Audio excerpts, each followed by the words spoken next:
નમસ્કાર સૌ વાલા વિદ્યાર્થી મિત્રો, વર્લ્ડ ઇનબોક્સ ની YouTube ચેનલ પર આપ સૌનું ખૂબ ખૂબ સ્વાગત. આમ તો ઘણા લાંબા સમય પછી મળી રહ્યા છીએ, તેમ છતાંય આજથી એવો પ્રયાસ છે કે વર્લ્ડ ઇનબોક્સ આપની સમક્ષ નવા વિષયો સાથે નિયમિતપણે મળતું રહે. અને આજે આપણે જે વિષયની પસંદગી કરી છે તે નોન સ્ટોપ જીકે છે અને આ જ વિષય સાથે આપણે આગળ પણ મળતા રહીશું. નોન સ્ટોપ જીકે એટલે શું? સામાન્ય રીતે આપણને એવો પ્રશ્ન થતો હોય તો અહીંયા લખ્યું છે વિષયાંતરોના અનુભવ સાથે એકમાં અનેક વિષયો. સામાન્ય રીતે ઓફલાઈન બેચની અંદર જે વિદ્યાર્થીઓને મળવાનું થતું હોય છે તે વિદ્યાર્થીઓ સાથે વાતચીત કરતા કરતા એક બાબત છે તે ધ્યાને આવી કે ઘણા બધા વિદ્યાર્થીઓ એકના એક વિષય છે તેને ખૂબ લાંબો સમય સુધી વાંચ્યા કરતા હોય છે, જેથી કરીને પરીક્ષા સમય સુધીમાં આપણાથી માત્ર 2-4 વિષયો જ સારી રીતે પૂર્ણ થઈ શકતા હોય છે.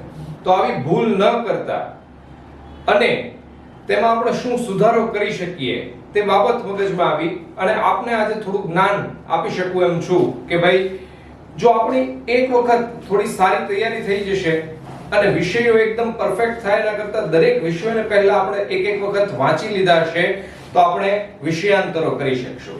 વિષયાંતરો અને નોન સ્ટોપ જીકે એટલે કે એક વિષય આપણે ભણવાનો નથી, એક જ લેક્ચરની અંદર દરેક વિષયો છે તે આપણે ભણી શકશું. આ જ રીતે આપણે હંમેશા માટે આગળ ભણતા રહેશું અને તમે પણ આ રીતે તમારી નોટ્સની અંદર ચિત્રામણ પણ કરી શકો છો. તો આપણે શરૂ કરીએ તો આપણને એમ થાય કે ભાઈ ક્યાંથી શરૂ કરીએ? ખરેખર કે કોઈ વિષય જ નથી આપણી પાસે, માત્ર જીકે છે. તો આપણા રાજ્યનું નામ આપણે સૌ જાણીએ છીએ કે આપણે ગુજરાતમાં રહેનારા ગુજરાતીઓ છીએ. તો ગુજરાત શબ્દ સાથે આપણને શું યાદ આવે?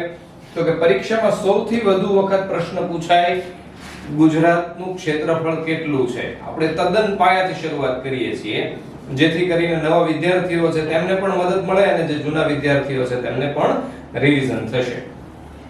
ગુજરાત રાજ્યનું ક્ષેત્રફળ છે 1,96,024 ચોરસ કિમી.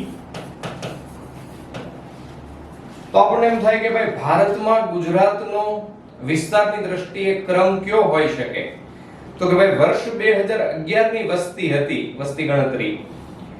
આ 2011 ની વસ્તી ગણતરી મુજબ જો આપણે જોઈએ, આપણને એવો પ્રશ્ન પૂછાય કે વર્ષ 2011 ની વસ્તી ગણતરી મુજબ ગુજરાતનું સ્થાન છે તે ભારતમાં વિસ્તારની દ્રષ્ટિએ કેટલામું હતું? તો આવશે 7મું. પરંતુ આની જગ્યાએ આપણને એમ પૂછે કે હાલમાં કેટલામું છે? તો હાલમાં આપનું સ્થાન થઈ જશે ગુજરાતનું 5મું. વિસ્તારની દ્રષ્ટિએ ગુજરાત રાજ્યનું ભારતમાં સ્થાન કેટલામું છે હાલમાં? તો 5મું. 2011 ની વસ્તી ગણતરી મુજબ પૂછે તો 7મું. તમને એમ થાય કે ભાઈ આવું કેમ બન્યું? તો કે ભાઈ વર્ષ 2014 ની અંદર આંધ્રપ્રદેશ રાજ્ય છે તે આંધ્રપ્રદેશમાંથી તેલંગાણા રાજ્ય બનાવવામાં આવ્યું. એટલે આંધ્રપ્રદેશ મોટું રાજ્ય હતું, એના 2 ભાગલા થઈ ગયા એટલે ગુજરાતનો ક્રમ છે તે છઠ્ઠો થઈ ગયો. થોડા સમય સુધી ગુજરાત રાજ્ય છે તે વિસ્તારની દ્રષ્ટિએ ભારતમાં છઠ્ઠા ક્રમે રહ્યું, 7માંથી આગળ વધ્યું, છઠ્ઠો ક્રમ થયો. ફરી વખત જે જમ્મુ કાશ્મીર રાજ્ય છે તે જમ્મુ કાશ્મીર રાજ્ય છે તેના 2 ભાગ પાડી દેવામાં આવ્યા, એટલે કે તેના 2 કેન્દ્ર શાસિત પ્રદેશ બનાવી દેવામાં આવ્યા, જમ્મુ કાશ્મીર અને લડાખ. તો આ 2 કેન્દ્ર શાસિત પ્રદેશો બની ગયા એટલે આ રાજ્ય મટી ગયું. તો હવે ગુજરાત પાછું એક ક્રમ આગળ વધ્યું એટલે કે છઠ્ઠામાંથી થઈ ગયું 5મું. તો ઘણી વખત આવી દ્વિધાઓ થતી હોય છે પરીક્ષામાં. તો આપણે ભારતની ભૂગોળ અને ગુજરાતની ભૂગોળ વિષયને અનુસંધાને વાત કરી કે ભાઈ જો 2011 ની વસ્તી ગણતરી મુજબ પૂછે તો 7મું કરવાનું છે અને હાલમાં ભારતની અંદર કે દેશમાં ગુજરાત રાજ્યનો વિસ્તાર મુજબનું સ્થાન કેટલામું છે તો પૂછાય તો 5મું આપણે યાદ કરવાનું છે. આની સાથે આપણે એ પણ બાબતો યાદ કરી લઈએ કે ભાઈ ભારતની અંદર જ્યારે તેલંગાણા રાજ્ય બન્યું ત્યારે રાજ્યોની સંખ્યા 29 હતી અને કેન્દ્ર શાસિત પ્રદેશોની સંખ્યા 7 હતી. પણ હવે પાછી પરિસ્થિતિ એવી ઊભી થઈ કે ભાઈ 28 રાજ્યોમાંથી 29મું રાજ્ય બન્યું હતું તેલંગાણા. પણ જમ્મુ કાશ્મીર રાજ્ય છે અને આપણે શું વાત કરી કે ભાઈ 2 ભાગ પાડી દેવામાં આવ્યા. એટલે હાલમાં અત્યારે રાજ્યો પૂછાય તો છે ભારત દેશની અંદર 28 રાજ્યો. તો કેન્દ્ર શાસિત પ્રદેશની શું પરિસ્થિતિ થઈ તેની પણ આપણે વાત કરી લઈએ. જો સામાન્ય રીતે જમ્મુ કાશ્મીરના બે કેન્દ્ર શાસિત પ્રદેશોની અંદર ફાળવણી થતી હોય તો કેન્દ્ર શાસિત પ્રદેશો થઈ જવા જોઈએ 9. આવું જ થયું, પણ તેમ છતાંય સાથે સાથે ભારત સરકારે શું કર્યું તો કે બે કેન્દ્ર શાસિત પ્રદેશ હતા, એક દીવ અને દમણ, અને બીજો કેન્દ્ર શાસિત પ્રદેશ હતો દાદરા નગર હવેલી, સેલવાસ જેનું મુખ્ય મથક હોય તેવું દાદરા નગર હવેલી. હવે ભારત સરકારે આ બંનેનું પણ જોડાણ કરી દીધું. દીવ અને દમણ અને દાદરા નગર હવેલી જે બે કેન્દ્ર શાસિત પ્રદેશ પહેલા હતા તેના સ્થાને થઈ ગયું એક, એટલે કે હવે દીવ અને દમણ અને દાદરા નગર હવેલી એવો થઈને એક કેન્દ્ર શાસિત પ્રદેશો બની ગયેલો છે. એટલે એક ઘટી જાય એટલે 8. એટલે અત્યારે હાલમાં આપણને જો પૂછવામાં આવે તો 28 રાજ્યો અને 8 કેન્દ્ર શાસિત પ્રદેશો ભારતની અંદર છે. વિસ્તારની દ્રષ્ટિએ હાલમાં 5મું અને વસ્તીની દ્રષ્ટિએ પૂછાય તો 9 ગુજરાત રાજ્ય ભારતમાં સ્થિતિ ધરાવે છે હાલમાં. પહેલા 2011 ની દ્રષ્ટિએ તો 10મું હતું વસ્તીમાં, પણ મેં કીધું એમ આંધ્રપ્રદેશના 2 એમાંથી તેલંગાણા નવું રાજ્ય બનાવવામાં આવ્યું, જેથી કરીને ગુજરાત રાજ્ય એક ક્રમ વસ્તીમાં પણ ઉપર ખસેલું છે, એટલે કે તે ભારત દેશમાં હવે 9મા ક્રમની વસ્તી ધરાવતું રાજ્ય છે. આ સાથે આપણે થોડી વાત એવી કરીએ, ભૂગોળમાંથી આપણે ઇતિહાસમાં જઈએ. ઇતિહાસમાં જઈએ તો આપણને ખ્યાલ આવે કે ગુજરાત રાજ્ય છે તેની સ્થાપના ક્યારે થઈ? અનેક વખત પ્રશ્ન પૂછાયેલો છે. 1 મે 1960. 1 મે 1960 ના રોજ સ્થાપના ક્યાં થઈ? તો કે સાબરમતી આશ્રમમાં. આપણે યાદ કરીએ કે ભાઈ સાબરમતી આશ્રમ છે તેમાં સ્થાપના થઈ હતી, તો કોના હસ્તે થઈ હતી? તો કે પૂજ્ય રવિશંકર મહારાજ ના હસ્તે 1 મે 1960 ના રોજ રવિવારના દિવસે પૂજ્ય રવિશંકર મહારાજના હસ્તે ગુજરાત રાજ્યની સ્થાપના થઈ અને પદાધિકારીઓની શપથ વિધિ પણ થઈ. તો આપણે બંને વિશે પરીક્ષામાં અનેક વખત પ્રશ્નો થાય છે જુદા જુદા, તેને જોઈએ આપણે. પહેલા વાત કરીએ આપણે પૂજ્ય રવિશંકર મહારાજ, કે પૂજ્ય રવિશંકર મહારાજનો જન્મ ક્યાં થયો હતો? તો કે જે ખેડા જિલ્લાનું રઢુ ગામ છે તે પૂજ્ય રવિશંકર મહારાજ છે તેમનું જન્મ સ્થળ છે. અને ઘણી વખત આમાં પણ પ્રશ્ન થતો હોય છે કે પૂજ્ય રવિશંકર મહારાજ છે તેમનું વતન કયું? તો કે સરસવણી ગામ છે, તે મહેમદાવાદ પાસે સરસવણી ગામ છે, તે રવિશંકર મહારાજનું વતન છે. જન્મ સ્થળ પૂછાય તો રઢુ ગામ, અને આપણને એમ પૂછવામાં આવે કે તેમનું વતન કયું છે તો સરસવણી ગામ. આ દરેક બાબતો છે ને યાદ કરતા જવી પડશે. એટલે જ ક્યારે ને ક્યારે હું એકની એક બાબત છે તમને યાદ રહે એટલે એકાદી વખત વધુ વખત આપણે એનું રિપીટેશન કરાવતો રહું છું. પૂજ્ય રવિશંકર મહારાજ છે તેમના ઉપનામ પણ અનેક છે જે પણ પરીક્ષામાં વારંવાર પૂછાયા કરતા હોય. આ બંને પ્રશ્નો પૂછાયેલા છે. ક્યાં સ્થાપના થઈ હતી તે પ્રશ્ન પણ પૂછાયેલો છે. રવિશંકર મહારાજના ઉપનામ આપણે જોઈએ તો સાચા સંત કહેવામાં આવે, તેવી જ રીતે તેમને મૂક સેવક પણ કહેવામાં આવે છે. તેમને મુઠી ઉંચેરો માનવી પણ કહેવામાં આવે છે. તેમને કરોડપતિ ભિખારી પણ કહેવામાં આવે છે. તેમને કળિયુગના ઋષિ તરીકે પણ ઓળખવામાં આવે છે. તેમને બીજા ગાંધી તરીકે પણ ઓળખવામાં આવે છે. તેમને બોરિંગવાળા મહારાજ તરીકે પણ ઓળખવામાં આવે છે. આવા અનેક ઉપનામો છે તે આપણે રવિશંકર મહારાજ છે તેમને આપેલા છે. રવિશંકર મહારાજ ની ઘણી વખત પરીક્ષામાં અટક સરનેમ પણ પૂછાય છે. તો તેમની મૂળ અટક છે રવિશંકર વ્યાસ, જેઓને આપણે રવિશંકર મહારાજ તરીકે ઓળખીએ છીએ. રવિશંકર મહારાજ 1984 ની અંદર નિધન પામ્યા અને 1 મે 1960 ના રોજ તેમણે આપણા ગુજરાત રાજ્યનું ઉદ્ઘાટન કર્યું હતું અને ગુજરાત રાજ્યના પદાધિકારીઓની શપથવિધિ પણ કરાવી હોવાના કારણે 1984 સુધી જે પણ ગુજરાતના મુખ્યમંત્રીઓ થયા તે દરેક રવિશંકર મહારાજના આશીર્વાદ મેળવતા તેમની પાસે જતા હતા અને એમના આશીર્વાદ મેળવતા હતા. તો આ રવિશંકર મહારાજ છે તેમના વિશે આપણે એક બે વાતો કરીએ કે તેમણે પૂર્ણ જીવન છે તે ગાંધીજીના અને વિનોબા ભાવેના એટલે કે વિનોબાજીના સંદેશાવાહક તરીકે કામ કરેલું છે. તો ગાંધીજી આપણા રાષ્ટ્રપિતા છે ને તેનાથી આપણે સૌ પરિચિત છીએ, પણ વિનોબા ભાવે છે તેમનું પૂરું નામ ઘણી બધી વખત પરીક્ષામાં પૂછાતું રહેતું હોય છે. તો વિનાયક નરહરી ભાવે તેમનું પૂરું નામ છે અને તેમનો એક મુખ્ય કાર્ય જો ભારતની અંદર સૌથી મહત્વનું કાર્ય કોઈ જો ધ્યાન લેવાતું હોય તો તે છે ભૂદાન ચળવળ. આ ભૂદાન ચળવળની શરૂઆત છે તે વિનોબા ભાવેએ 1951 થી ભારતની અંદર કરેલી હતી. એટલે કે તેમણે જમીનો દાનની અંદર મેળવી હતી, તેને ભૂદાન ચળવળ તરીકે ઓળખાય છે.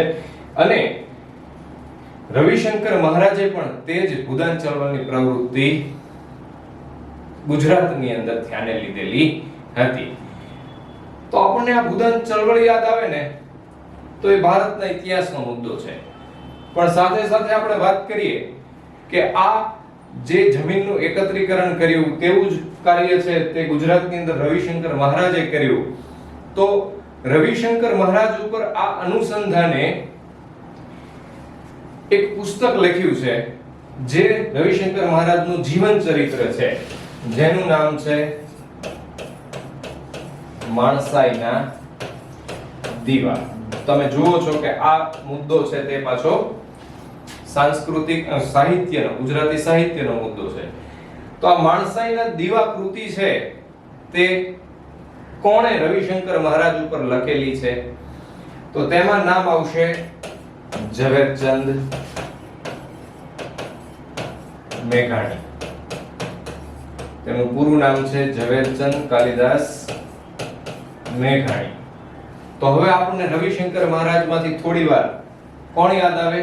તો કે ઝવેરચંદ કાલિદાસ મેઘાણી. તો આમના વિશે આપણે વાત કરીએ તો પરીક્ષામાં અનેક વખત પ્રશ્નો થયેલો છે કે ઝવેરચંદ મેઘાણી છે તેમનું જન્મ સ્થળ જણાવો. તો તેમનું જન્મ સ્થળ છે સુરેન્દ્રનગર જિલ્લાનું ચોટીલા. અનેક વખત પ્રશ્નો થયેલો છે. શું? તો કે ઝવેરચંદ મેઘાણીનું જન્મ સ્થળ જણાવો. તો સુરેન્દ્રનગર જિલ્લામાં આવેલું ચોટીલા. અને આ જ ઝવેરચંદ મેઘાણી છે તેમની કર્મભૂમિ જણાવો. તો તેમણે જે કામ કર્યું છે તે કર્મભૂમિ છે બોટાદ. ઝવેરચંદ મેઘાણીની જન્મભૂમિ ચોટીલા અને ઝવેરચંદ મેઘાણીની કર્મભૂમિ બોટાદ. બોટાદ છે એટલા માટે બોટાદની અંદર પ્રતિ વર્ષ મેઘાણી મહોત્સવનું પણ આયોજન થતું રહેતું હોય છે. પ્રતિવર્ષ મેઘાણી મહોત્સવ ક્યાં ઉજવાય છે? તો કે બોટાદની અંદર ઉજવાય છે. તેનાથી પણ સારી એક વાત તમને જણાવું તો ખાસ યાદ રાખવાનું છે કે વર્ષ 2021 ની અંદર ઝવેરચંદ મેઘાણીની 125મી જન્મ જયંતિ છે તે ઉજવાઈ રહી હતી. અને આ 125મી જન્મ જયંતિ નિમિત્તે ગાંધીનગર ખાતે ગુજરાત સરકારે મેઘાણી સાહિત્ય ભવન પણ ખુલ્લું મૂકેલું છે. હવે આપણને પરીક્ષામાં એવો પ્રશ્ન પૂછવામાં આવે કે મેઘાણી સાહિત્ય ભવન ક્યાં આવેલું છે? તો કે ગાંધીનગર ખાતે આવેલું છે. શા માટે તેને ખુલ્લું મૂકવામાં આવ્યું? તો કે ઝવેરચંદ કાલિદાસ મેઘાણી છે તેમની 125મી જન્મ જયંતિ નિમિત્તે આ ભવન ખુલ્લું મૂકવામાં આવેલું છે. તો આપણે ઝવેરચંદ મેઘાણી છે તેને થોડા વધુ ભણીએ. તો ઝવેરચંદ કાલિદાસ મેઘાણી તમે આની અંદર જોશો ઝવેરચંદ કાલિદાસ મેઘાણી તેમને કયા કયા ઉપનામો છે તેના વિશે આપણે વાત કરીએ તો ઝવેરચંદ છેલ્લે દ આવે છે, કાલિદાસ તો છેલ્લે સ આવે છે અને મેઘાણી તો છેલ્લે ની આવે છે.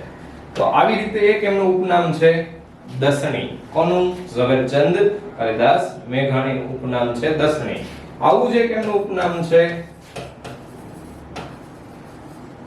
સાહિત્ય યાત્રી. આવું જ એમનું એક ઉપનામ છે વિરાટ. આવું જ એક ઉપનામ છે વિલાપી. આવું જ એમનું એક ઉપનામ છે શાણો. આવું જ એક ઉપનામ છે તંત્રી. આવા અનેક ઉપનામો છે તે ઝવેરચંદ, કાલિદાસ, મેઘાણીના છે. પત્રકારત્વ ક્ષેત્રે તેઓને આપણે સૌરાષ્ટ્રના સિંહ તરીકે પણ ઓળખીએ છીએ. અને લોક સાહિત્યના સૌપ્રથમ સંશોધક અને સંપાદક તરીકે પણ આપણે ઝવેરચંદ, કાલિદાસ, મેઘાણીને ઓળખીએ છીએ. પ્રશ્નો પૂછાય છે કે ઝવેરચંદ, કાલિદાસ, મેઘાણીનું ઉપનામ કયું છે અથવા તો આ ઉપનામ કોનું છે? તો આપણે યાદ કરવાનું છે દસણી, સાહિત્યાત્રી, વિરાટ, વિલાપી, શાણો, તંત્રી. આ દરેક ઉપનામો ઝવેરચંદ, કાલિદાસ, મેઘાણી ના છે. તેમને કયા કયા બિરુદો મળેલા છે તેવી વાત આપણે કરીએ તો તેમને આપણે રાષ્ટ્રીય શાયર પણ કહીએ છીએ. તો આ ઝવેરચંદ મેઘાણી છે તેમને રાષ્ટ્રીય શાયર કોણે કહ્યા? તો કે ગાંધીજી છે તેમણે ઝવેરચંદ મેઘાણીને રાષ્ટ્રીય શાયર કહ્યા હતા. ઝવેરચંદ મેઘાણીએ યુગવંદના નામની કૃતિ છે તેની રચના કરેલી છે અને તેમાં તેમણે છેલ્લો ઝેરનો કટોરો આપી જજો બાપુ, સાગર પી જનારા નવંજલી ઢોળજો બાપુ, તે લખેલું છે ઝવેરચંદ મેઘાણીએ. કારણ કે ગાંધીજી છે તે ગોળમેજી પરિષદમાં જતા હતા. ગાંધીજીએ કઈ ગોળમેજી પરિષદમાં માત્ર હાજરી આપી હતી? 3 ગોળમેજી પરિષદો યોજાય. 1930 માં પ્રથમ, 1931 માં બીજી અને 1932 માં ત્રીજી. તો આ પૈકી ગાંધીજીએ જે બીજી ગોળમેજી પરિષદ છે તેની અંદર હાજરી આપી હતી અને ત્યારે ઝવેરચંદ મેઘાણી છે તેમણે બાપુને અનુલક્ષીને શું લખ્યું હતું? તો કે છેલ્લો ઝેરનો કટોરો આપી જજો બાપુ. જે બદલ ગાંધીજી છે તેમને રાષ્ટ્રીય શાયર નું બિરુદ આપેલું છે. આ સિવાય આપણે ઝવેરચંદ મેઘાણી છે તેમને કસુંબલ રંગનો ગાયક આવું પણ આપણે તેમને બિરુદ આપેલું છે. અને તેમને લોક સાહિત્યનો મત મોરલો આવું પણ બિરુદ મળેલું છે. ઝવેરચંદ મેઘાણી પોતાને પહાડનું બાળક તરીકે ઓળખાવતા હતા. પહાડનું બાળક તરીકે પોતાને કોણ ઓળખાવતા હતા? તો ઝવેરચંદ, કાલિદાસ, મેઘાણી. આવા ઉપનામો, બિરુદો વગેરે બાબતો છે તે ઝવેરચંદ મેઘાણી વિશે ખાસ જાણવી પડશે. હંમેશ માટે પરીક્ષામાં આવા કોઈ ને કોઈ પ્રશ્નો રહેતા હોય જેના દરેક પ્રશ્નો છે તે પૂછાયેલા પણ છે. જે પૂછાયેલા પ્રશ્નપત્રોની પુસ્તકો આપ જોશો તો તેની અંદર દરેક આ પ્રશ્ન છે તે આપને મળશે. ઝવેરચંદ મેઘાણી સૌરાષ્ટ્રની રસધાર ભાગ 1 થી 5, સોરઠી બહારવટિયા, વસુંધરાના વાલા દવલા આવા અનેક કૃતિઓ છે તે તેમણે લખેલી છે. ખાસ મેં આપને શું યાદ કરાવ્યું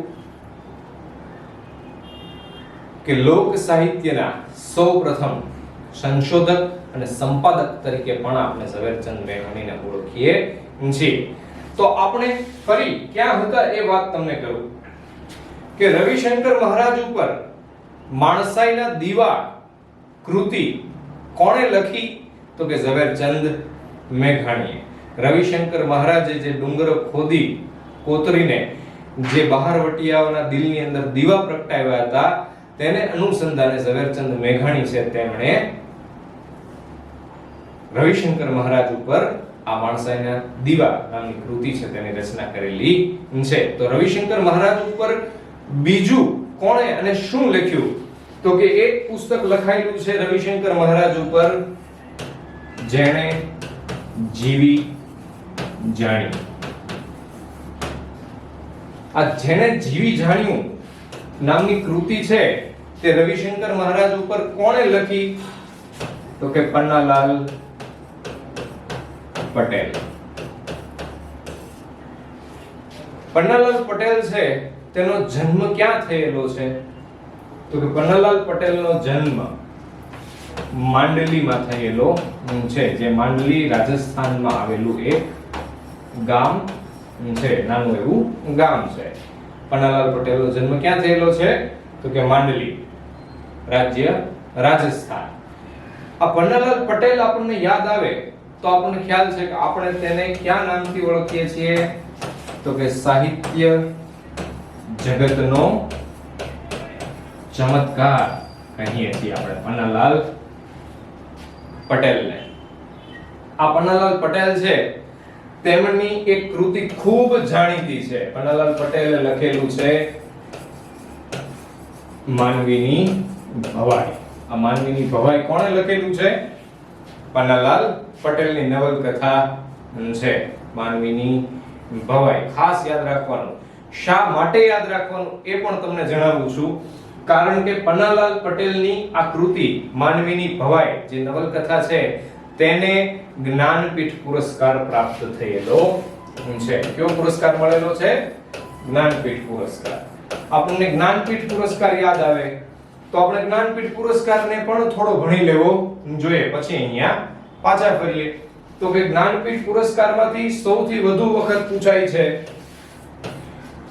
કે ભાઈ ભારત દેશનો સાહિત્યનો સૌથી મોટો પુરસ્કાર કયો? તો ભારત દેશનો સૌથી મોટો સાહિત્યનો પુરસ્કાર છે જ્ઞાનપીઠ પુરસ્કાર. આ જ્ઞાનપીઠ પુરસ્કારમાંથી બીજો પ્રશ્ન એવો પણ પૂછાય છે કે આ જ્ઞાનપીઠ પુરસ્કાર કોના દ્વારા આપવામાં આવે છે? તો આપણે ખાસ યાદ કરવાનું છે કે શાંતિ પ્રસાદ સાહુ ની સ્મૃતિમાં સાહુ જૈન પરિવાર દ્વારા આ જ્ઞાનપીઠ પુરસ્કાર આપવામાં આવે છે. કોના દ્વારા? ભારત દેશનો જો સૌથી મોટો સાહિત્યનો પુરસ્કાર હોય જ્ઞાનપીઠ પુરસ્કાર, તો કોના દ્વારા આપવામાં આવે છે? તો કે શાંતિ પ્રસાદ સાહુની સ્મૃતિમાં સાહુ જૈન પરિવાર દ્વારા જ્ઞાનપીઠ પુરસ્કાર આપવામાં આવે છે. હવે જ્ઞાનપીઠ પુરસ્કાર વિજેતા ગુજરાતી સાહિત્યકારો કેટલા છે? આ પ્રશ્ન વારંવાર પૂછાતો રહેલો છે અને 4 જે રચયિતાઓ છે તે 4 લોકોને હાલ સુધીમાં 4 એવા ગુજરાતી લોકો છે કે જેમને આ જ્ઞાનપીઠ પુરસ્કાર પ્રાપ્ત થયેલો છે. તો તેમની આપણે વાત કરીએ કે સૌપ્રથમ 1967 ની અંદર ઉમાશંકર જોશી છે તેમને જ્ઞાનપીઠ પુરસ્કાર પ્રાપ્ત થયો હતો. કઈ કૃતિ બદલ તેમને આ જ્ઞાનપીઠ પુરસ્કાર પ્રાપ્ત થયો હતો? તો કે નિશિત કૃતિ બદલ ઉમાશંકર જોશીને જ્ઞાનપીઠ પુરસ્કાર પ્રાપ્ત થયો હતો. આપણને એવા પણ અનેક વખત પ્રશ્નો પૂછાયેલા છે કે ભાઈ ઉમાશંકર જોશીને કઈ કૃતિ બદલ? તો કે નિશિત. કયા વર્ષે? તો કે ભાઈ 1967 ની અંદર. આવી જ રીતે એમ પૂછાય કે સૌપ્રથમ જ્ઞાનપીઠ પુરસ્કાર વિજેતા વ્યક્તિ જણાવો, તો પણ કોણ? પ્રથમ ગુજરાતી તરીકે આવશે, પ્રથમ ગુજરાતી વ્યક્તિ તરીકે આવશે ઉમાશંકર જોશી. બીજા ક્રમ ઉપર જ્ઞાનપીઠ પુરસ્કાર વિજેતા આપણે વાત કરીએ તો 1985 ની અંદર 1985 ની અંદર પન્નાલાલ પટેલ છે તેમને જ્ઞાનપીઠ પુરસ્કાર અર્પણ થયો હતો. અને કઈ કૃતિ બદલ આપણે વાત કરી? માનવીની ભવાઈ. ત્રીજા ક્રમ ઉપર છે વર્ષ 2001 ની અંદર રાજેન્દ્ર શાહ. રાજેન્દ્ર શાહ છે તેમને કઈ કૃતિ બદલ? તો કે ધ્વનિ કાવ્ય સંગ્રહ બદલ તેમને જ્ઞાનપીઠ પુરસ્કાર અર્પણ થયો હતો. અને ચોથા જે અને છેલ્લા જ્ઞાનપીઠ પુરસ્કાર વિજેતા ગુજરાતી વ્યક્તિ છે તે છે રઘુવીર ચૌધરી. આ રઘુવીર ચૌધરી છે તેમને પહેલા જ્ઞાનપીઠ પુરસ્કાર છે તે ચોક્કસ કોઈ કૃતિ બદલ આપવામાં આવતો હતો, પરંતુ પછી જ્ઞાનપીઠ પુરસ્કાર ની જે સમિતિ છે તેમણે એવું નક્કી કર્યું છે કે ભાઈ હવે કોઈ કૃતિ બદલ નહીં, તેમના સમગ્ર ભાષાના જે ભાષાના સાહિત્યકાર હોય તેમનું તે ભાષામાં જે યોગદાન છે, સમગ્ર યોગદાન બદલ હવે જ્ઞાનપીઠ પુરસ્કાર અપાય છે. પણ તેમ છતાંય એક પ્રશ્નની અંદર એવી ભૂલ જોવા મળી હતી. એક વખત એવો પ્રશ્ન પૂછાઈ ગયો છે કે ભાઈ રઘુવીર ચૌધરી, જે સદંતર ખોટું છે, આવું ખરેખર છે નહીં. જ્ઞાનપીઠ પુરસ્કારની સાઇટ ઉપર પણ લખેલું છે કે ભાઈ રઘુવીર ચૌધરી છે, તેમને તેમના સમગ્ર ગુજરાતી ભાષામાં સમગ્ર યોગદાન બદલ આ પુરસ્કાર આપવામાં આવે છે. તેમ છતાંય પરીક્ષાની દ્રષ્ટિએ આપણે વાત કરીએ તો તેમને અમૃતા, જે ખોટું છે પણ આપણે યાદ કરી લેવું જોઈએ તેમ છતાંય, કે ભાઈ અમૃતા કૃતિ બદલ જ્ઞાનપીઠ પુરસ્કાર મળવાપાત્ર થયેલો છે. તો આ વાત આપણે કરી જ્ઞાનપીઠ પુરસ્કારની. આપણે તમે વાત છે એને સમજી શકતા છો કે એકદમ જે પાયાનો અને અગત્યની બાબતો છે તેને આપણે ભણી રહ્યા છીએ. પન્નાલાલ પટેલ છે, તેમણે આપણે એક કૃતિ યાદ કરી, માનવીની ભવાઈ, જેમના બદલ તેમને આ જ્ઞાનપીઠ પુરસ્કાર મળ્યો છે. એટલે આ કૃતિ તો હંમેશ માટે પૂછાયા જ કરે. આમના ઉપરથી એક ફિલ્મ પણ બનેલી છે, માનવીની ભવાઈ નામની. પન્નાલાલ પટેલની એક કૃતિ છે કંકુ, તે કંકુ પરથી પણ કંકુ નામની ફિલ્મ બનેલી છે. અને માનવીની ભવાઈ છે, તેમના ઉપરથી પણ એક ફિલ્મ બની, માનવીની ભવાઈ. અને તેને આપણા ભારતની અંદર 17મો નેશનલ ફિલ્મફેર એવોર્ડ છે ગુજરાતી ભાષાનો, તે પણ આ માનવીની ભવાઈ નામની ફિલ્મને એવોર્ડ પુરસ્કાર પ્રાપ્ત થયેલો છે. આ માનવીની ભવાઈ છે, તેમના વિશે પરીક્ષામાં એવા પણ પ્રશ્નો પૂછાય છે કે ભાઈ આ ફિલ્મ છે એ શેના પર આધારિત છે? તો કે આ ફિલ્મ છે તે છપ્પનિયા દુકાળ કે અકાળ પર આધારિત નવલકથા છે, એમના ઉપરથી આ ફિલ્મ પણ બની હતી. તો આપણને ખાસ યાદ આવવું પડે કે છપ્પનિયો દુકાળ છે તે ક્યારે પડ્યો હતો? તો કે છપ્પનિયો દુકાળ છે તે 1899 1900 ની અંદર, મુખ્યત્વે વર્ષ ધ્યાન લેવામાં આવે છે 1900 ના વર્ષની અંદર, ઈસવીસન 1900 માં આ છપ્પનિયો દુકાળ પડ્યો હતો. આપણને બધાને ઘણી બધી વખત મનમાં એવો પ્રશ્ન થાય કે ભાઈ ઈસવીસન 1900 ની અંદર જો આ છપ્પનિયો દુકાળ પડ્યો હોય તો શા માટે આને છપ્પનિયો દુકાળ કહેવામાં આવે છે? તો આપણે ખાસ યાદ કરવું પડશે કે ઈસવીસન 1900 હોય તો વિક્રમ સંવંત છે તે ઈસવીસન કરતા 56.7 વર્ષ આગળ છે. એટલે વર્ષ ઈસવીસન 1900 હોય તો વિક્રમ સંવંતનું વર્ષ હોય 1956. વિક્રમ સંવંત 1956. એટલા માટે આને આપણે છપ્પનિયા દુકાળ તરીકે ઓળખીએ છીએ. જો ઈસવીસન મુજબ પૂછાય તો ઈસવીસન 1900 અને વિક્રમ સંવંત મુજબ ક્યારે આ દુકાળ પડ્યો હતો? તો કે છપ્પનિયો દુકાળ. આમાં સૌથી વધુ હાનિ, નુકસાની છે તે રાજસ્થાનને થઈ હતી. એટલા માટે પન્નાલાલ પટેલ છે, તેમણે માનવીની ભવાઈ કૃતિની અંદર આ છપ્પનિયા દુકાળનો ઉલ્લેખ કરેલો છે.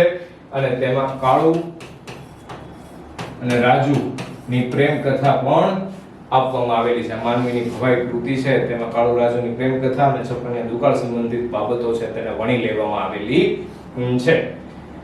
આપણે એક ફિલ્મને યાદ કરી, માનવીની ભવાઈ, તો આપણને ફિલ્મો યાદ આવે તો આપણે વારસાની અંદર જઈ શકીએ કે ભાઈ રજૂ ન થઈ શકી હોય તેવી ગુજરાતી મૂક ફિલ્મ કઈ? આવો પ્રશ્ન અનેક વખત પરીક્ષામાં પૂછાય. સૌપ્રથમ ગુજરાતી મૂક ફિલ્મ, તો આ સૌપ્રથમ ગુજરાતી મૂક ફિલ્મનું નામ છે શેઠ સગાળશા, જે રજૂ થઈ શકી નહોતી. તો આવી જ સૌપ્રથમ ગુજરાતી મૂક ફિલ્મ, તો આપણે એમ યાદ કરવું પડશે જે રજૂ થઈ એવી ફિલ્મ કઈ છે? તો કે શ્રી કૃષ્ણ સુદામા. જો સમજો, ખાસ યાદ રાખજો, નાની નાની ભેદ રેખાઓ છે. ઘણી વખત પરીક્ષામાં આપણું blood pressure, BP up down થતું હોય તો આવી નાની મોટી ભૂલો આપણાથી થઈ જતી હોય છે, જે ન થાય તેનું ધ્યાન રાખવાનું છે. સૌપ્રથમ ગુજરાતી મૂક ફિલ્મ તો કે શેઠ સગાળશા, પણ જે રજૂ થઈ શકી નહોતી. સૌપ્રથમ ગુજરાતી મૂક ફિલ્મ શ્રી કૃષ્ણ સુદામા, જે રજૂ થઈ શકી ખરી. તો આવી જ રીતે આપણે યાદ કરીએ કે સૌપ્રથમ બોલતી ગુજરાતી ફિલ્મ, આ તો બંને મૂક હતી, જેમાંથી એક રજૂ થઈ એક ન થઈ. તો સૌપ્રથમ બોલતી ગુજરાતી ફિલ્મ નરસિંહ મહેતા. સૌપ્રથમ બોલતી ગુજરાતી ફિલ્મ. તો ખાસ યાદ કરજો કે નરસિંહ મહેતા પ્રથમ બોલતી ગુજરાતી ફિલ્મ હોય તો હવે ક્યારેક કોઈ વખત પેપર સેટરને એમ થઈ જાય કે ભાઈ પહેલી તો બધા વિદ્યાર્થીઓને આવડતી હશે તો આપણે બીજી પૂછીએ. તો બીજી ગુજરાતી બોલતી ફિલ્મ હતી સતી સાવિત્રી. આ પહેલી બોલતી ગુજરાતી ફિલ્મ, આ બીજી બોલતી ગુજરાતી ફિલ્મ. હવે પ્રથમ છે જે નરસિંહ મહેતા, તેમના વિશે આપણને થોડી ઘણી પ્રાથમિક માહિતીઓ પણ હોવી જરૂરી છે. આગામી સમયની અંદર જેમ જેમ સ્તર છે તે પરીક્ષાના ઉપર જતું જશે તેમ તેમ આ પ્રશ્નો છે તે પણ આગળ જતા જશે, ઊંડાણમાં જતું જશે. પ્રથમ બોલતી ગુજરાતી ફિલ્મ નરસિંહ મહેતા. તો તે નરસિંહ મહેતા ફિલ્મ છે તેનું પ્રોડક્શન કઈ કંપનીએ કર્યું હતું? તો કે તેનું પ્રોડક્શન સાગર મૂવીટોન નામની કંપની છે તેણે તે નરસિંહ મહેતા ફિલ્મનું પ્રોડક્શન કર્યું હતું. યાદ રાખવાનું છે, તમને સમજાતું હશે કે પ્રથમ બોલતી ગુજરાતી ફિલ્મ નરસિંહ મહેતા, જેનું પ્રોડક્શન કઈ કંપનીએ કર્યું હતું? તો કે સાગર મૂવીટોન નામની કંપનીએ કર્યું હતું. આ જે નરસિંહ મહેતા ફિલ્મ છે તમે સાંભળતા હશો કે ભાઈ આ ફિલ્મના ડાયરેક્ટર એટલે કે નિર્દેશક આ હતા, આ ફિલ્મના ડાયરેક્ટર આ હતા, નિર્દેશક આ હતા. તેવી જ રીતે નરસિંહ મહેતા પ્રથમ બોલતી ગુજરાતી ફિલ્મ છે તેનું દિગ્દર્શન કે તેના નિર્દેશક ડાયરેક્ટર કોણ હતા? તો કે નાનુભાઈ વકીલ છે તે તેમના દિગ્દર્શક કે નિર્દેશક હતા. આવી રીતે આપણે અન્ય ફિલ્મો જો થોડી યાદ કરીએ કે જે પરીક્ષામાં પૂછાતી રહેતી હોય છે. તો પ્રથમ રંગીન ગુજરાતી ફિલ્મ કઈ છે?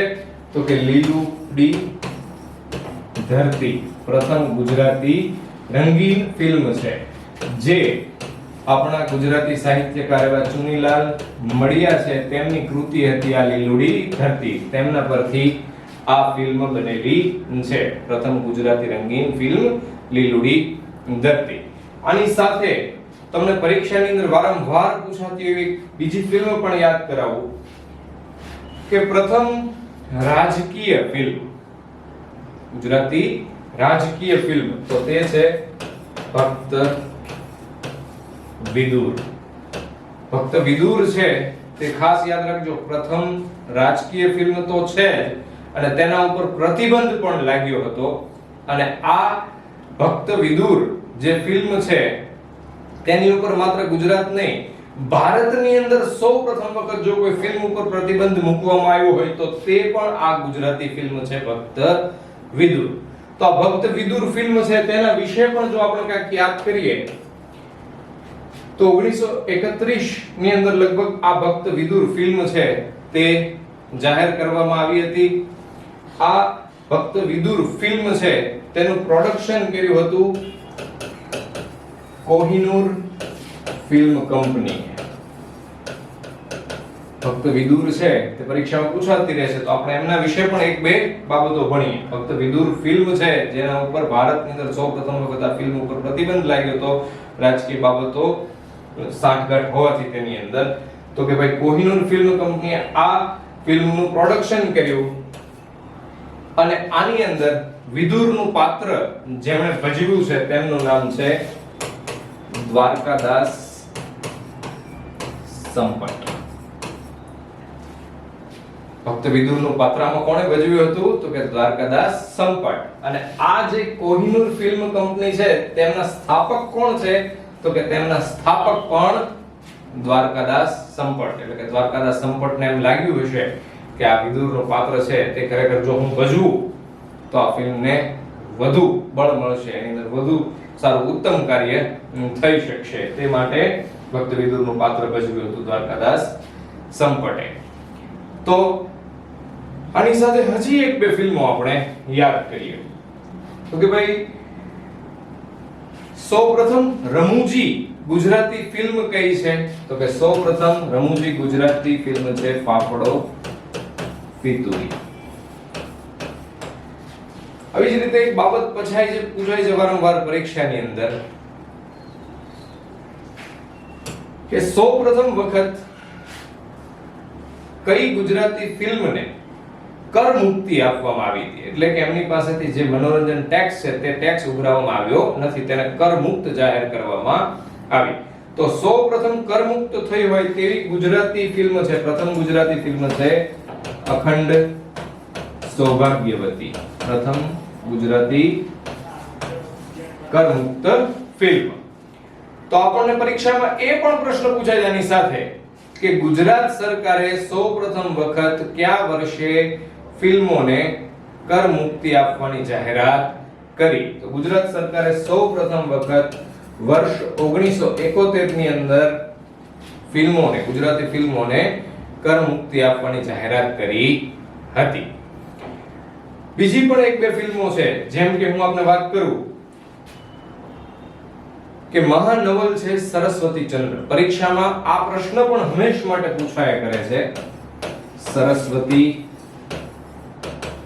ચંદ્ર મહાનવલ કોણે લખેલી છે? તો કે ગોવર્ધન રામ ત્રિપાઠીએ. આ મહાનવલ લખાયેલી છે સરસ્વતી ચંદ્ર, તેમના પરથી પણ ફિલ્મો બનેલી છે. તેવી જ રીતે ગુજરાતી ફિલ્મો છે તેનો ખૂબ લાંબો પણ ટૂંકો ઇતિહાસ રહેલો છે. તો આ પ્રકારે વિવિધ ફિલ્મો છે, જેમ કે કલાપી, કવિ કલાપી છે, તેમનું પૂરું નામ પરીક્ષામાં અનેક વખત પૂછાય, જેમ કે સુરસીજી તખ્તસિંહજી ગોહિલ. તો આ સુરસીજી તખ્તસિંહજી ગોહિલની કૃતિ છે હૃદય ત્રિપુટી, તેમાંથી પણ મનોરમા નામની ફિલ્મ છે તે બનેલી છે. સરસ્વતી ચંદ્ર કોણે લખેલું છે? તો કે ગોવર્ધન રામ ત્રિપાઠીએ. તેમના પરથી પણ અનેક ફિલ્મોની રચનાઓ થયેલી છે. તો આ આપણે વાત કરી ફિલ્મો સંબંધી. આવી જ રીતે અનેક બાબતો, જેમ કે સાંસ્કૃતિક વારસો જોયો. આપણે પાછા આપણી મૂળ વાત પર ફરીએ કે આપણે વાત કરી કે ભાઈ સૌથી પહેલા આપણે શરૂ કર્યું કે રવિશંકર મહારાજ છે તેમના હાથે 1 મે 1960 ના રોજ અમદાવાદના સાબરમતી આશ્રમની અંદર ગુજરાત રાજ્યની સ્થાપના થઈ અને પદાધિકારીઓની શપથવિધિ પણ થઈ. તો સાબરમતી આશ્રમ છે તે આપણને ખાસ યાદ આવે. આમાંથી અનેક વખત પરીક્ષામાં પ્રશ્નો છે તે પૂછાતા જ રહેતા હોય છે. તો સાબરમતી આશ્રમ છે તેની સ્થાપના ક્યારે થઈ? તો કે 17 જૂન 1917 ના રોજ આ સાબરમતી આશ્રમની સ્થાપના થઈ. જો ઘણી બધી વખત મિત્રો નવા હોય તો એમને એ પણ ખ્યાલ નહીં હોય કે સાબરમતી આશ્રમ છે તે ક્યાં આવેલો છે? તો કે સાબરમતી આશ્રમ અમદાવાદ ખાતે આવેલો છે.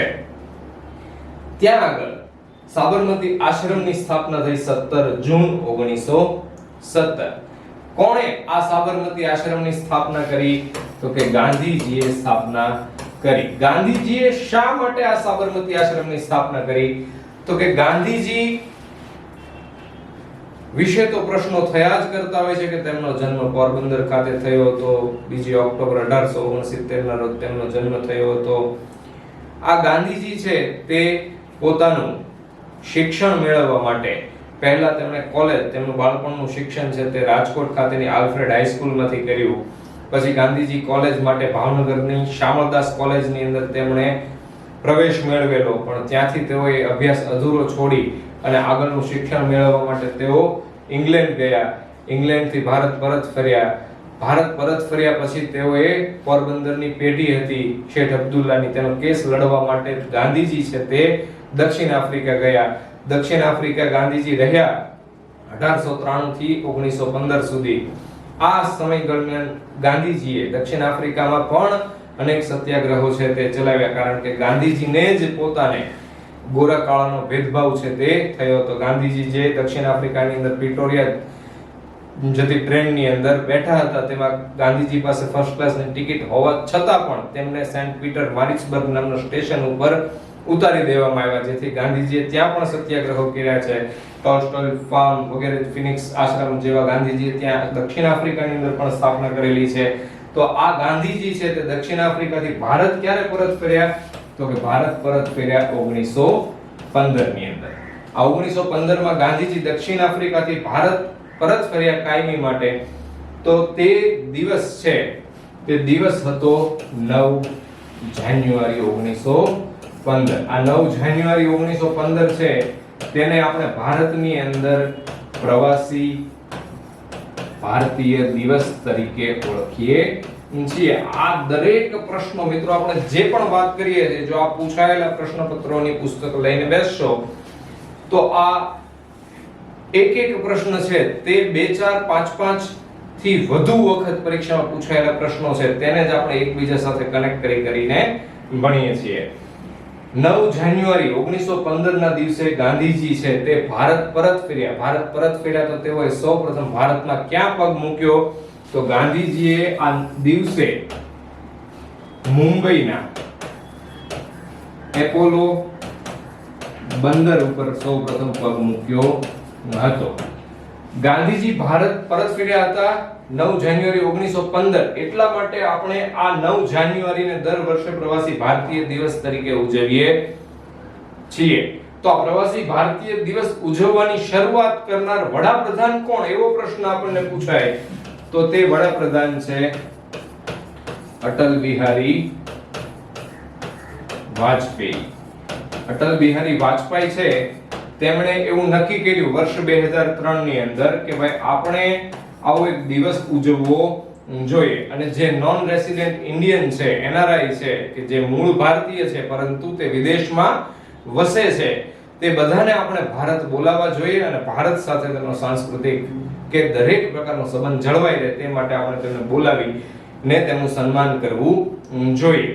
તો આ અટલ બિહારી વાજપેયી વિચાર્યું એટલે અટલ બિહારી વાજપેયી શું કર્યું તો કે ભાઈ આવો એક દિવસ ઉજવવો જોઈએ કે ન ઉજવવો જોઈએ? જેમ ગાંધીજી વિદેશથી ભારત પરત ફર્યા તો તેમ તમે બધા પણ મૂળ ભારતીયો છો તે ભારત પરત ફરો. આ માટે એક દિવસ ઉજવવો જોઈએ કે નહીં તેની માટે એક સમિતિ બનાવવામાં આવી. તે સમિતિનું નામ છે LM સિંઘવી સમિતિ. તો અટલ બિહારી વાજપેયી આ એક દિવસ આવો પ્રવાસી ભારતીય દિવસ ઉજવવો જોઈએ કે નહીં તેનો નિર્ણય કરવા માટે કોની અધ્યક્ષતામાં સમિતિ બનાવી? તો કે LM સિંઘવી સમિતિ. LM સિંઘવી છે તેમનું પૂરું નામ છે લક્ષ્મીમલ સિંઘવી સમિતિ. આ LM સિંઘવીને આપણે એટલા માટે પણ યાદ કરીએ છીએ કે તેને આપણે બંધારણની અંદર પણ ભણવા પડે. શા માટે? કારણ કે ભારત દેશની અંદર લોકપાલ શબ્દનો સૌપ્રથમ ઉપયોગ કોણે કર્યો હતો?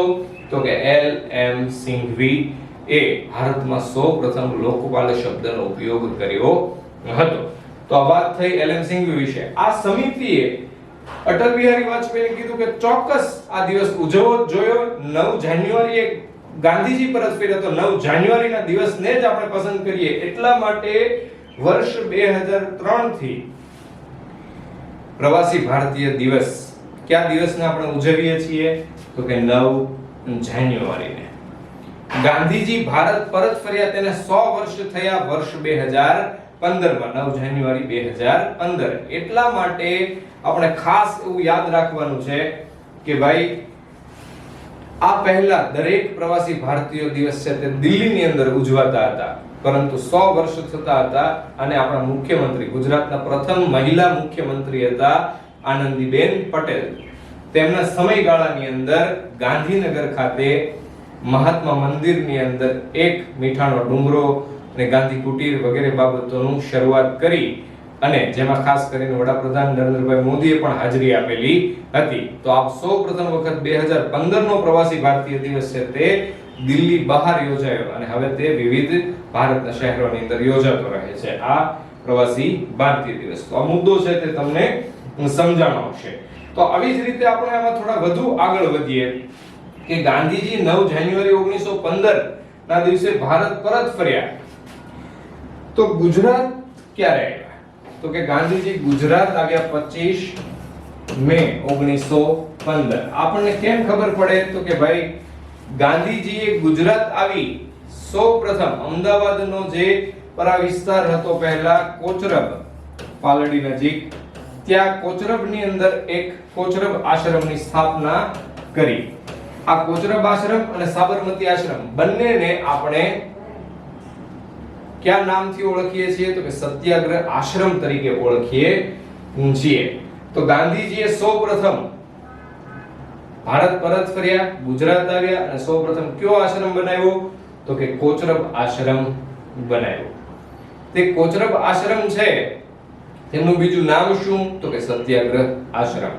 આ કોચરબ આશ્રમ છે તે ગાંધીજી પાસે તૈયાર તો હતો નહીં, તો તેમણે કોકની જગ્યા કે મકાન કે બંગલો કાંઈક ભાડે રાખ્યું હશે.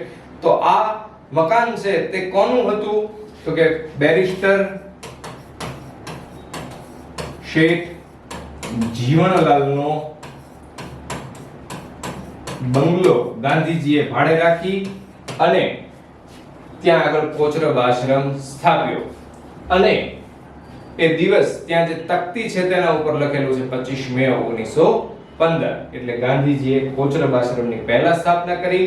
પછી ગાંધીજીને વધુ મોટા કે વધુ થોડા જ્યાં વધુ લોકો બેસી શકે, આવી શકે તે માટે ગાંધીજીએ એક નવા આશ્રમની સ્થાપના કરી. તે આશ્રમ છે સાબરમતી આશ્રમ, જેની સ્થાપના આપણે યાદ કર્યું 17 જૂન 1917 ના રોજ આ આશ્રમની સ્થાપના થઈ અમદાવાદ ખાતે. ગાંધીજી છે તેમાંથી એવા પણ પ્રશ્નો પૂછાય કે આ આશ્રમની અંદર ગાંધીજીએ સૌપ્રથમ કયા અંત્યજ પરિવારને સામેલ કર્યો હતો? તો ગાંધીજી આશ્રમની અંદર સૌપ્રથમ દુદાભાઈ દાફડા અને દાનીબહેન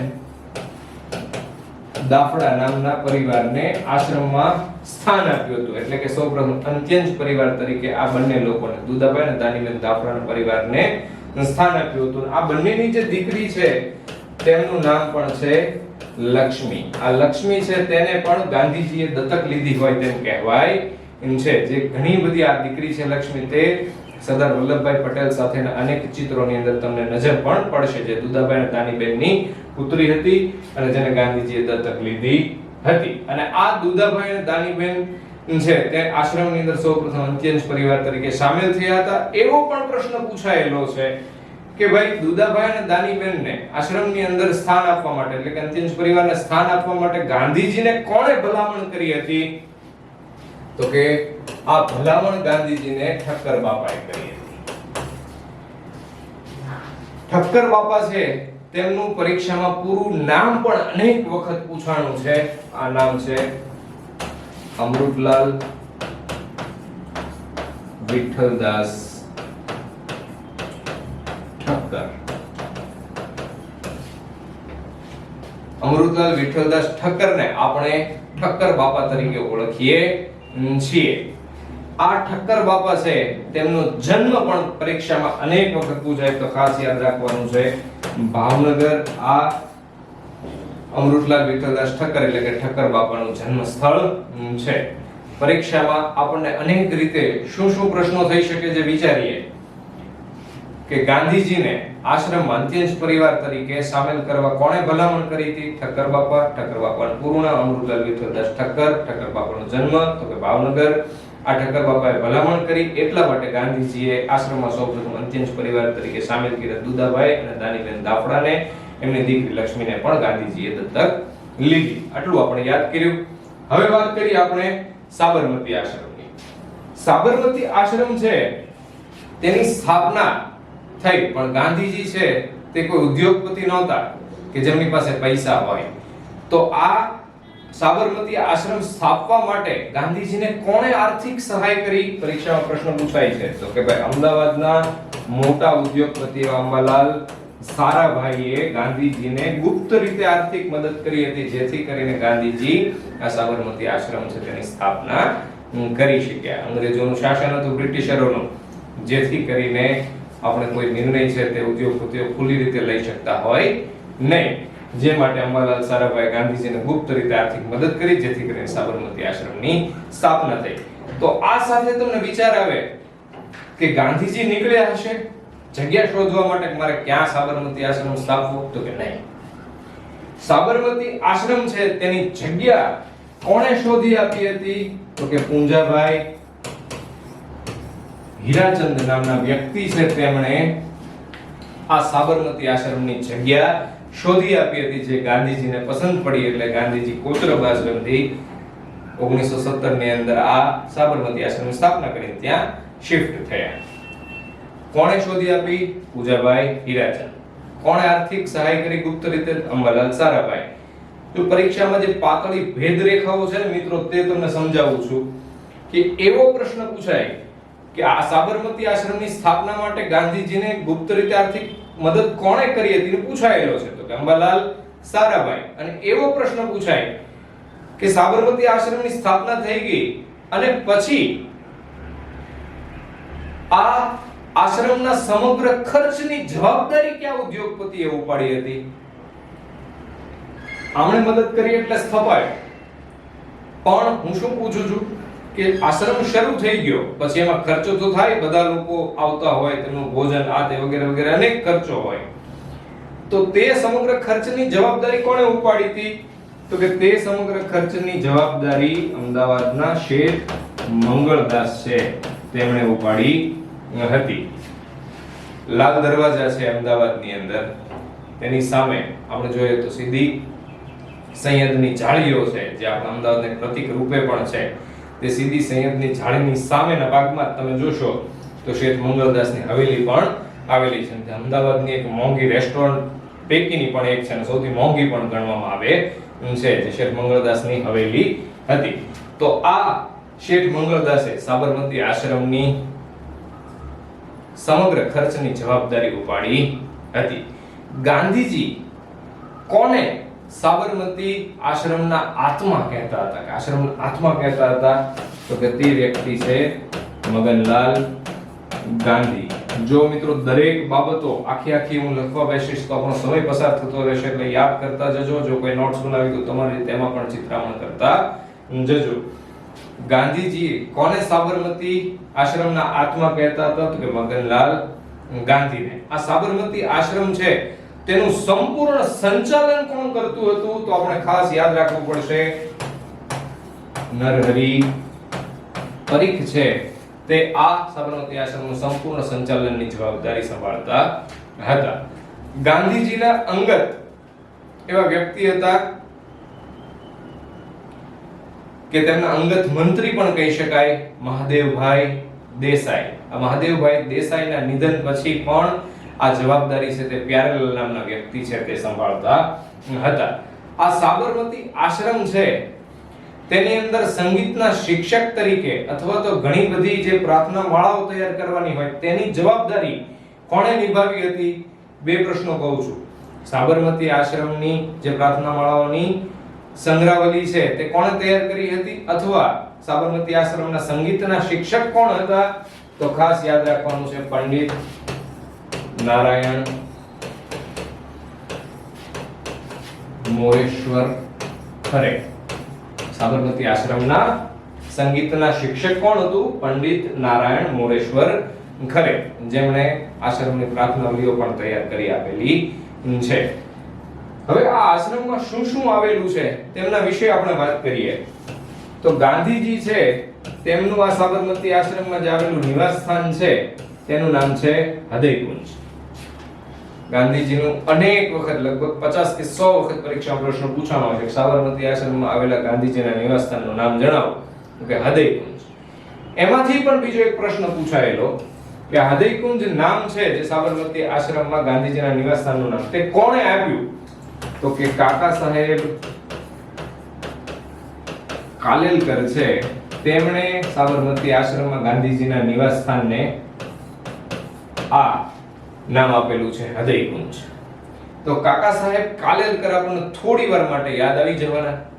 તો એમના વિશે પણ પરીક્ષામાં અનેક પ્રશ્નો પૂછાય છે કે આ કાકા સાહેબને એક ઉપનામ તરીકે કાકા સાહેબ તરીકે તો ઓળખાય છે, પણ તેની સાથે સાથે તેનું પૂરું નામ પરીક્ષામાં ઘણી બધી વખત પૂછાય. દત્તાત્રેય બાલકૃષ્ણ કાલેલકર. આમનો જન્મ પણ પરીક્ષામાં વારંવાર પૂછાતો રહેતો હોય છે. તો આ કાકા સાહેબ કાલેલકર એટલે કે દત્તાત્રેય બાલકૃષ્ણ કાલેલકરનો જન્મ છે તે સતારા છે તે મહારાષ્ટ્રની અંદર આવેલું છે. મહારાષ્ટ્રની અંદર આવેલું સતારા કાકા સાહેબનું જન્મ સ્થળ છે, જેમણે સાબરમતી આશ્રમમાં જે ગાંધીજી જ્યાં રહેતા તે ઘરને હૃદયકુંજ નામ છે તે આપેલું છે. આ કાકા સાહેબ કાલેલકર છે તેમની અટક એટલે કે સરનેમ પણ પરીક્ષામાં અનેક વખત પૂછાતી હોય છે, તો તેને પણ આપણે ખાસ યાદ કરી લઈએ. રાજાધ્યક્ષ. કાકા સાહેબ કાલેલકરની સાચી અટક શું હતી? તો કે રાજાધ્યક્ષ. અને એમનામાંથી એક પ્રશ્ન એવો પણ વારંવાર પૂછાય છે કે કયા વ્યક્તિ કે કયા સાહિત્યકાર કે કયા મહાનુભાવ નદીઓને લોકમાતા કહેતા હતા? તો કે ભાઈ કાકા સાહેબ કાલેલકર છે તે નદીઓને લોકમાતા કહીને સંબોધતા હતા. તો હૃદયકુંજ વિશે આપણે વાત કરી તો ગાંધીજીનું નિવાસ સ્થાન હતું. તો આ સાબરમતી આશ્રમમાં બીજું શું શું છે? તો કે અતિથિ ગૃહ છે. અતિથિ ગૃહ એટલે જે પણ અતિથિઓ આવે તે ક્યાં રહે? તો કે ભાઈ ગેસ્ટ હાઉસ જેને આપણે કહીએ. આ ગેસ્ટ હાઉસ નું નામ છે નંદિની ગેસ્ટ હાઉસ. અને આવી જ રીતે આ સાબરમતી આશ્રમમાં એક છાત્રાલય પણ આવેલું છે. તે આ સાબરમતી આશ્રમમાં આવેલા છાત્રાલયનું નામ છે સોમનાથ છાત્રાલય.